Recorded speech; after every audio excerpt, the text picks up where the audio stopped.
जरा सोचिए, क्या ऐसा हो सकता है कि हमारी किचन में पड़ा एक मामूली सा आलू बिजली पैदा कर दे? आज हम एक ऐसे ही हैरान कर देने वाले आइडिया की तह तक जाएंगे।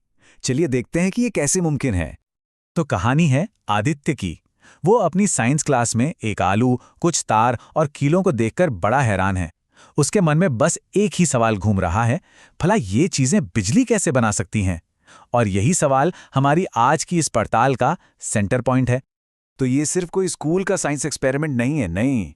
ये तो एक तरह की चुनौती है हमारी रोज की सोच को। कुछ बहुत ही साधारण सी चीजें जब एक साथ मिलती हैं ना, तो कुछ असाधारण कर सकती हैं।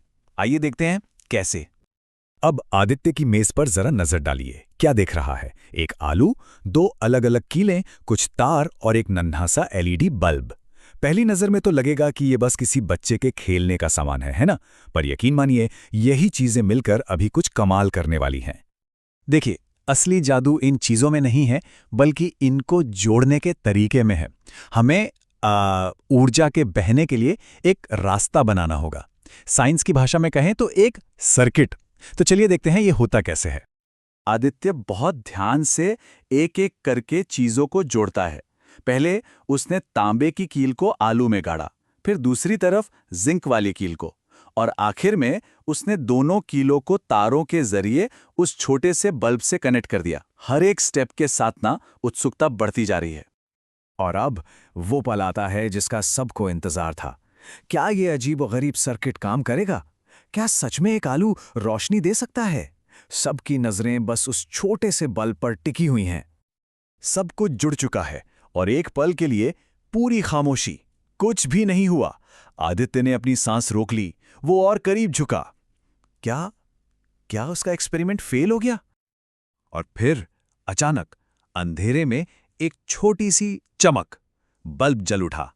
अरे, रोशनी भले ही बहुत धीमी हो, पर यह इस बात का पक्का सबूत है कि यहां कुछ कमाल हो रहा है। आदित्य की तो खुशी का ठिकाना ही नहीं रहा। वो चिल्लाया, ये काम कर रहा है, आलू बिजली बना रहा है। उसकी आंखों में जो हैरानी और खुशी थी ना, वो देखने लायक थी। भाई, उसने अपनी आंखों से एक मामूली से आलू को दुनिया रोशन करते जो देखा था। ठीक है, तो हमने ये तो देख लिया कि क्या हुआ, पर अब सबसे बड़ा सवाल, ऐसा हुआ क्यों? मतलब एक आलू ने बिजली बनाई तो बनाई कैसे? चलिए अब इस एक्सपेरिमेंट के पीछे का विज्ञान समझते हैं।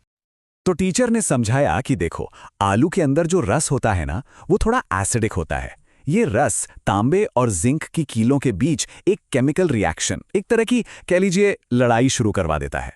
और इसी लड़ाई से पैदा होती है बिजली, जिसे हम कहते हैं इलेक्ट्रिक करंट। तो ये विद्युत प्रवाह है क्या चीज? बहुत आसान भाषा में समझिए। ये बिजली के छोटे छोटे कणों यानी चार्ज का बहाव है। ठीक वैसे ही जैसे किसी पाइप में पानी बहता है, और जब ये चार्ज बल्ब के अंदर के पतले तार से गुजरता है तो वो तार चमकने लगता है। असल में ये पूरा का पूरा सेटअप एक छोटी सी बैटरी जैसा काम कर रहा था।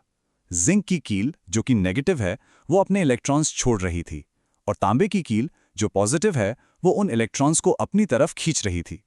और आलू का रस, वो इन दोनों के बीच एक हाईवे का काम कर रहा था, जिससे ये इलेक्ट्रॉन आसानी से बह सकें। और बस इलेक्ट्रॉन्स का यही बहाव तो बिजली है। पता है, ये छोटी सी कामयाबी आदित्य के अंदर के साइंटिस्ट को जगा देती है। अब ये सिर्फ एक स्कूल का प्रोजेक्ट नहीं था, नहीं, ये दुनिया को देखने का, उसे समझने का एक बिल्कुल नया चश्मा बन गया था। अब आदित्य के दिमाग में एक नया और बहुत बड़ा सवाल कौन था? अगर एक आलू बिजली बना सकता है, तो क्या खाने की दूसरी चीजें भी ऐसा कर सकती हैं? इस एक सवाल ने उसे और एक्सपेरिमेंट करने के लिए उकसाया। और आदित्य रुका नहीं। उसने एक नींबू ट्राई किया, बल्ब जला। फिर एक संतरा, बल्ब फिर से जला। और टमाटर से तो बल्ब की रोशनी और भी तेज हो गई। देखते ही देखते उसकी मेज फलों और सब्जियों से जलते हुए बल्बों के एक चमकते हुए बगीचे में बदल गई। आदित्य को ये सब किसी जादू जैसा लगा, लेकिन सच कहूं तो ये जादू से भी कहीं बेहतर था, क्योंकि ये विज्ञान था। इसके पीछे एक लॉजिक था, एक वजह थी। ये साइंस की ताकत थी जो हमें दुनिया के छिपे हुए रहस्यों को समझने में मदद करती है। आदित्य की कहानी हमें एक बहुत जरूरी बात सिखाती है कि विज्ञान हर जगह है, हमारे आसपास की सबसे मामूली चीजों में भी।